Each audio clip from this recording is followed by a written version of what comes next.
Movie का start 1985 में नामी सिटी से होता है, जहां रात तूफान आने की वजह से एक लाइट हाउस कीपर थॉमस परेशान विंडोज को इतना हिलते देख बाहर आता है। वहां उसे एक लड़की जख्मी हालत में पड़ी मिलती है। अंदर लाने पर वो लड़की थॉमस का शुक्रिया अदा करने के बजाय उसी पे अटैक कर देती है, पर जख्मी होने की वजह से बेहोश होके गिर जाती है। सुबह होश में आने पर वो अपने जख्म पे बैंडेज हुई देखती है। थॉमस के वहाँ आने पर वो उसे बताती है कि उसका नाम एटलाना है और वो under water kingdom of Atlantis की क्वीन है, जो अपने दुश्मनों से लड़ते जख्मी हो गई और यहाँ आ गिरी थी। एटलाना वहीं थॉमस के पास रहना शुरू हो जाती है। साथ रहते रहते उनमें मोहब्बत हो जाती है और वो शादी कर लेते हैं। कुछ अरसे बाद उनका एक बच्चा होता है, जिसका नाम वो आर्थर रखते हैं। वो लोग हंसी खुशी जिंदगी गुजार रहे थे, पर अब आखिर कब तक एटलाना का पास्ट उसका पीछा नहीं छोड़ता और उसके दुश्मन लाइट हाउस पे अटैक कर देते हैं।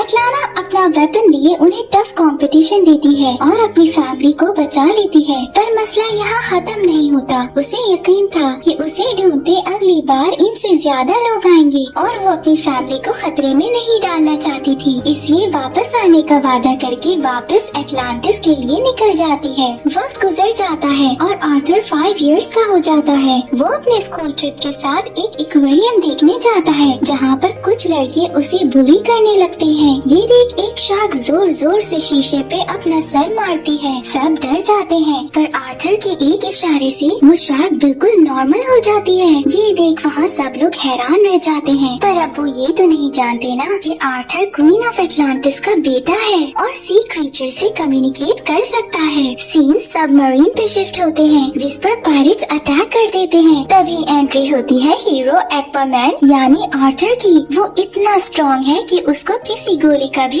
असर नहीं होता और वो किसी का भी बुरा हाल कर सकता है। एक्वामैन सब पायरेट्स को मारते मारते उस चेम्बर में पहुंच जाता है, जहां पर सब विक्टिम्स छुप के बैठे थे और सबको बचा लेता है। पायरेट्स गैंग का हेड जैसे उस पर फिर से हमला कर देता है। एक्वामैन भी उसका मुकाबला करने लगता है। इतने में हेड का बेटा डेविड भी अपने बाप की मदद करने पहुंच जाता है, लेकिन एक्वामैन का मुकाबला नहीं कर पाता। उनकी इस लड़ाई के दौरान डेविड के बाप के पाँव पर एक बड़ी मिसाइल गिर जाती है, जिससे ब्लास्ट होता है और सबमरीन के अंदर पानी आने लगता है। ये देखकर डेविड एक्वामैन से मदद मांगता है, लेकिन एक्वामैन मदद करने से इनकार करके चला जाता है। डेविड अपने बाप की मदद करने की हर मुमकिन कोशिश करता है, लेकिन उस मिसाइल को हिला नहीं पाता। इतने में उसका बाप उसको अपना एक चाकू उसे अमानत के तौर पे देता है और डेविड को उसे वहीं छोड़ के जाने पर मजबूर कर देता है। अपने बाप की मौत की वजह से डेविड आर्थर की जान का दुश्मन बन जाता है। आर्थर अपने फादर के पास पहुंचता है, जो आज भी बस एटलाना के आने का वेट कर रहा है। सीन्स अटलांटिक ओशन में ORM और नियरेस्ट पे शिफ्ट होते हैं, जो कि वहाँ के डॉन हैं, जो कि ह्यूमंस की ऐसी तेजी से ओशन को गंदा करने की वजह से तंग आ रहे होते हैं और उन्हें डर है कि अगर ऐसे ही चलता रहा तो ह्यूमंस उनकी किंगडम तबाह कर देंगे, इसलिए वो ह्यूमन से बदला लेने का सोच रहे हैं। नियरेस्ट ORM के इस इरादे पर उसे कहती है कि वो ये वॉर अकेले नहीं कर सकता,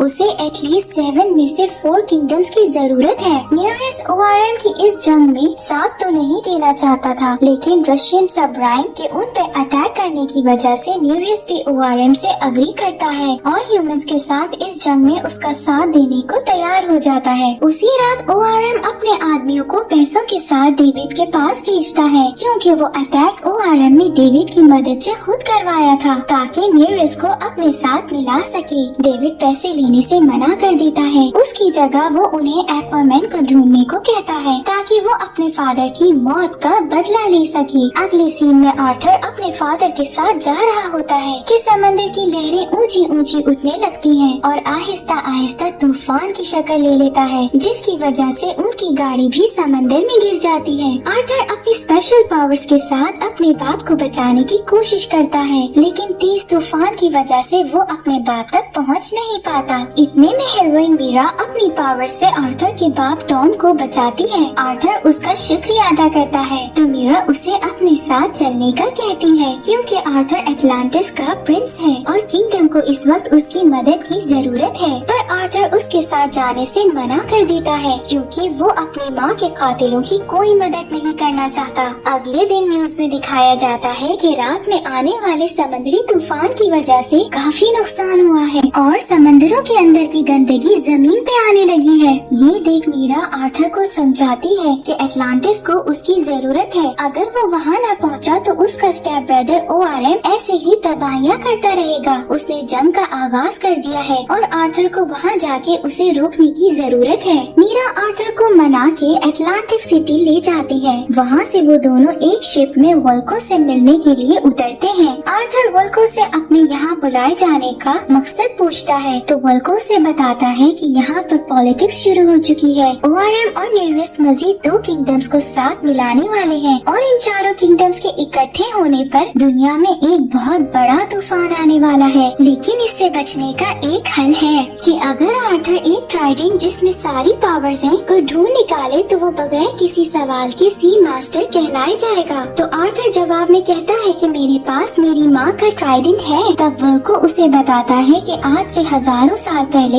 एक बादशाह हुआ करता था जिसका नाम किंग एटलान था। उसके साथ 7 पार्टनर्स थे। वो एटलांटिस का सबसे पहला दावेदार माना जाता था जिसके पास 1 ट्राइडेंट था जो लोहे से बना था। उस ट्राइडेंट में इतनी पावर थी कि वो किसी भी वॉरियर को एक नए दौर में पहुंचा सकती थी। उस जमाने में एटलांटिस बहुत हरा भरा था मगर आगे बढ़ने की चाहत ने उन्हें अंधा कर दिया। एक दफा वो एक पावर हासिल करने के लिए एक तजुर्बा कर रहे थे जो खराब हो गया और उसके नतीजे में इसी पावर ने उन्हें तबाह कर दिया। पूरी एटलांटिस सिटी पानी में नीचे दब गई और पूरी दुनिया उस पानी में समा गई जिसके अंदर उनके 6 साथी भी थे। जिस पावर को हासिल करने की वजह से हम सब पानी में धंस गए उसी पावर ने हमें पानी में सांस लेने जैसा मिरेकल दिया। इन्हीं बातों में एकदम से व्हाइट सोल्जर्स का हमला हो जाता है। वो सब आर्थर पर हमले करते हैं लेकिन उसको हरा नहीं पाते। व्हाइट सोल्जर्स को मार देने के बाद वहाँ सिर्फ रेड सोल्जर्स रह जाते हैं जिनकी ट्रेनिंग स्पेशली लड़ाई के लिए की गई थी। लेकिन आर्थर की पावर्स बहुत ज्यादा थी जिसकी वजह से वो उनका भी मुकाबला करता है। लेकिन आखिर में आर्थर रेड सोल्जर से हार जाता है और जंजीरों में बंधा हुआ किंग ORM के सामने पेश किया जाता है। वो आर्थर से कहता है कि मैं तुम्हारे बारे में सब जानता हूँ, ये भी कि तुम मेरे सौतेले भाई हो और जमीन पर लोगों की मदद करते हो, लेकिन तुम यहाँ कुछ भी ना कर पाए, तुम मेरे लोगों से हार गए। ये बातें सुनकर आर्थर गुस्से में आ जाता है और ORM को चैलेंज करता है। ORM लड़ाई के लिए तैयार हो जाता है। ORM के पास उसके बाप का और एक्वामैन के पास उसकी माँ का ट्राइडेंट होता है मगर पानी में फाइट होने की वजह से ORM ज्यादा ताकतवर हो जाता है और लड़ते लड़ते ORM एक्वामैन की माँ का ट्राइडेंट तोड़ देता है जिससे आर्थर मायूस हो जाता है और हार मान लेता है। जब ORM उसे मारने ही वाला होता है तो वहाँ उसकी मदद करने मीरा पहुँच जाती है और उसकी जान बचाकर वहाँ से ले जाती है। वहाँ से वो किंगडम डेजर्ट ढूंढने निकलते हैं और आखिर में वो उस जगह पहुँच जाते हैं जहाँ सारे हथियार बनाए जाते थे। जब वो उस इक्विपमेंट को मशीन में फिट करते हैं तो वो स्टार्ट ही नहीं होता। इससे वो परेशान हो जाते हैं। आर्थर कहता है कि हजारों साल पुरानी मशीन पानी के बगैर कैसे चलेगी। तभी वहाँ मीरा को आइडिया आता है। वो उसके सर का पसीना लेकर एक कतरा उस मशीन पर गिराती है जिसकी वजह से वो मशीन चलने लगती है और फिर किंग एटलान का एक होलोग्राफिक मैसेज शो होने लगता है। वो कहता है कि आज से हजारों साल पहले जब मैंने अपनी पावर बढ़ाने के लिए उस ट्राइडेंट का यूज किया तो सारी किंगडम पानी में समा गई। इसकी वजह से अपने आप को सजा देने के लिए मैंने खामोशी की जिंदगी चुनी और मैं यहाँ अकेले आ गया। इस ट्राइडेंट में इतनी पावर है कि ये जिसके पास आ जाए वो पूरे समंदर पर राज करेगा और अगर ये किसी गलत हाथ लग जाता है तो बहुत तबाही होगी। इस वजह से मैंने उसे छुपा दिया तो जो मेरा सच्चा वारिस आएगा वो ही उसे निकाल पाएगा। और इसके बाद वो मैसेज गायब हो जाता है। वहाँ से एक बोतल निकलती है जिसमें आगे का रास्ता होता है। दूसरी तरफ ORM और नीरवेस किंगडम फिशरमैन में पहुँच जाते हैं। ORM उसे अपने साथ मिलाना चाहता है लेकिन वो मना कर देता है, जिस पर ORM अपने ट्राइडेंट से उसकी जान ले लेता है और उसकी बेटी, जो अब अपने बाप के मरने के बाद वहाँ की प्रिंसेस बनेगी, को हुक्म देता है कि अपनी फौज तैयार करो ताकि हम किंगडम ऑफ ब्राइन जाके उनको भी अपने साथ मिला सकें। वहीं ORM के कुछ सोल्जर्स डेविड के पास जाते हैं उसको अपने साथ मिलाने के लिए और उसे कुछ इक्विपमेंट देते हैं जो उन्होंने फ्यूचर के लिए बनाए थे। उन इक्विपमेंट के साथ डेविड अपना बदला पूरा करना चाहता था। वो उनके अंदर अपनी पसंद के मुताबिक चेंजिंग्स करता है और उसको ब्लैक मैंटा नाम देता है। इटली में दिखाया जाता है कि आर्थर और मीरा उस ट्राइडेंट की लोकेशन तक पहुंच जाते हैं, लेकिन वहीं ब्लैक मैंटा रेड सोल्जर्स के साथ उन पर हमला कर देता है। आर्थर मीरा को प्रोटेक्ट करने लगता है, लेकिन इतने में उसके हाथ जल जाते हैं। तब आर्थर को अंदाजा हो जाता है कि ये आम हथियार नहीं, स्पेशल अटलांटिक हथियार है। आर्थर को अपनी पावर से दूर फेंककर वो मीरा को घेर लेते हैं। ब्लैक मैंटा आर्थर से अपने बाप का बदला लेने के लिए मारता है। एक मोमेंट पर वो अपने सारे ब्लास्टर से आर्थर पर शूट करता है, लेकिन एक्वामैन वहाँ से एक चेन पकड़कर उसके मुंह पर मारता है, जिससे उसके सारे ब्लास्टर्स उसी पर फट जाते हैं और वो रॉक से नीचे गिर जाता है। इतने में मीरा और आर्थर अपनी जान बचाकर वहाँ से निकल जाते हैं। दोनों फिर से ट्राइडेंट को ढूंढने निकलते हैं कि एक अजीब जानवर उन पर हमला कर देते हैं। तब उन्हें पता चलता है कि ये रास्ता किंगडम ऑफ क्रेंच की तरफ जाता है। वहाँ के जानवर बहुत खूंखार है। वो इतनी गहराई में रहते हैं कि वो रोशनी का सामना नहीं कर सकते। इसी चीज का फायदा उठाते हुए आर्थर अपने साथ रोशनी ले लेता है और इसी की मदद से आगे बढ़ने लगता है, लेकिन वो सी क्रीचर्स इतने जिद्दी होने की वजह से जान नहीं छोड़ते। आखिर में मीरा और आर्थर अपनी जान बचाते हुए एक बहुत लाइट वाला पोर्टल देख उसमें चले जाते हैं, जो कि लॉस्ट किंगडम है। वहाँ आर्थर को उसकी मदर मिलती है, जिन्हें देख के वो शॉक में तो आ जाता है पर बहुत खुश भी होता है।